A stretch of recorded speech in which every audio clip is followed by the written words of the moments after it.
Top 8 Hardest Bosses in Lies of P Overture DLC. If you've played Lies of P, you already know the base game bosses can make you question your life choices. But hold up, you haven't seen anything yet. The Overture DLC drops bosses that'll make you scream, cry, and maybe even chuck your controller at the wall. Today we're counting down the 8 toughest bosses that turned seasoned veterans into desperate beginners all over again. And hey, if you're new here, hit that subscribe button, because the content only gets better. I'm FLP, and let's get into it. 8th place, Tyrannical Predator. We're kicking things off with the first real boss of the DLC, and man, what a brutal welcome party. The Tyrannical Predator is like some nightmare hybrid of crocodile and shark, and from the moment the fight starts, he wants you dead. This monster's got grab attacks that can one-shot you, so forget trying to tank anything.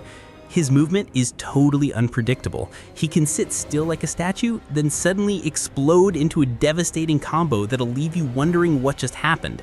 His spinning attack is straight up evil, covering a massive area and forcing you to nail your dodge timing.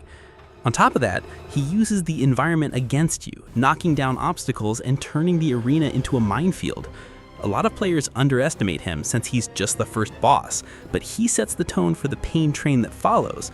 Pro tip, fire-based weapons melt his health bar, but trust me, you're still gonna die plenty while learning his patterns. 7th place, Veronique, leader of the sweepers. At number 7, we've got Veronique. She might look like a mini-boss, but don't let that fool you. She hits harder than half the main bosses in the game. As leader of the sweepers, her combat skills are insane. Her combos are lightning fast with barely any openings, which means you need perfect dodge timing to survive. She's ridiculously mobile too. 1 second she's in front of you, the next she's already hitting you from behind. And yeah, she summons extra sweepers mid-fight just to mess with you, usually at the exact worst possible moment. Her grab attack is the real kicker. It's got insane range and almost no tell, so if you're not constantly moving, you're toast. This fight's a brutal test of reflexes, awareness, and pure patience. A lot of broken controllers probably came from this one.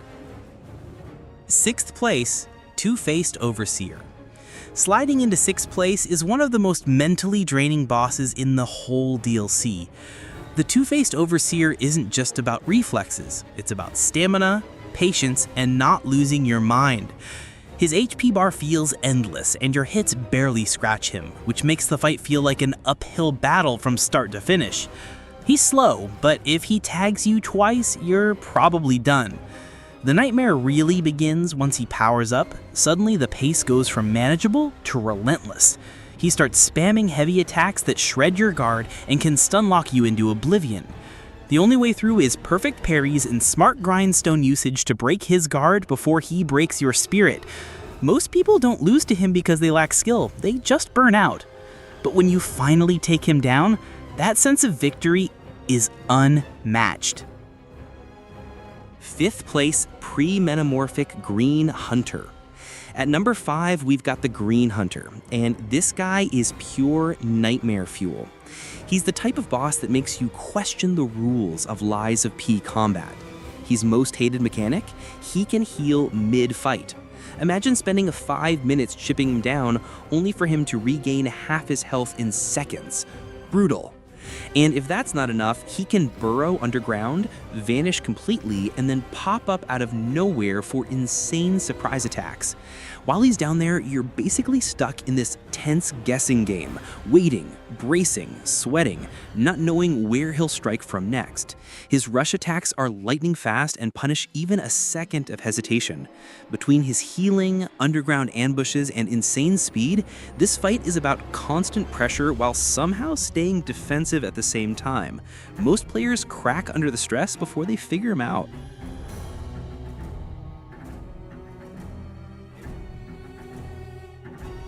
4th place, Anguished Guardian. Now here's where things get dark. The Anguished Guardian isn't just a boss fight, it's an emotional gut punch. everything about him radiates torment. His moves are heavy, deliberate, and telegraphed, but each one lands with this crushing weight, both physically and emotionally. And the sounds he makes? They're not just roars, they're cries of actual suffering. It makes you question whether you're fighting an enemy or just putting a broken soul out of its misery. His cruelest trick is weaponizing that anguish, sending out waves of emotional energy that debuff you and even make you hesitate at critical moments. As his health drops, his attacks get more frantic, more desperate, like he's spiraling into despair right in front of you. Winning this fight isn't just exhausting mechanically, it leaves you drained emotionally too.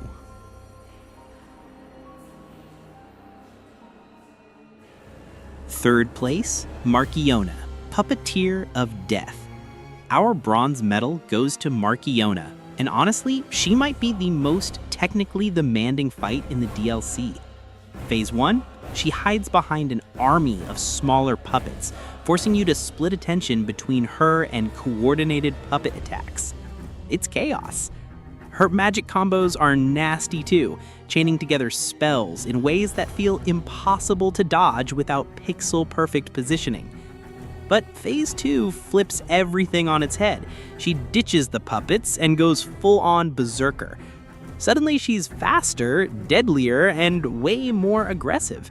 It's like fighting two completely different bosses back to back.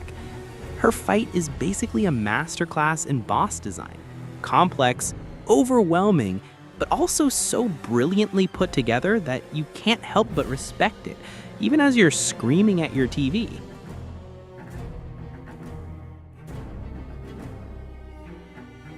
Second place is Lumacchio, leader of the Bastards. In second place, we've got Lumacchio, easily one of the most infuriating bosses in the entire game. It's not just his mechanics, it's his attitude. He taunts you constantly, trash-talking mid-fight like he already knows he's won. That psychological warfare can get in your head fast, making you slip up on simple things. Mechanically, he's super well balanced, fast enough to punish hesitation, strong enough to punish mistakes, but not so overwhelming that it feels unfair. And that's what makes him so frustrating.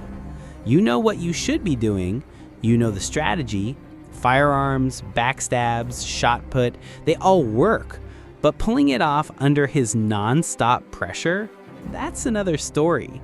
When he chains his combos together, your openings shrink to the tiniest slivers, demanding surgical precision. Lumacchio isn't just a fight, he's a lesson in humility.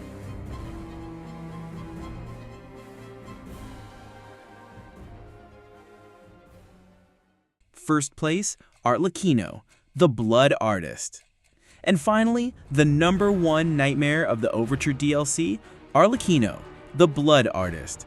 This isn't just a final boss, it's a full-blown experience. Arlecchino blends elegance and brutality in ways you've never seen before. His attacks aren't just deadly, they're art. Every swing, every flourish paints deadly patterns in the air that are as beautiful as they are lethal. His most twisted mechanic? He uses blood, his and yours, to craft new weapons mid-fight, changing his attack style on the fly. As the battle goes on, the arena itself becomes his canvas, splattered with crimson strokes of violence.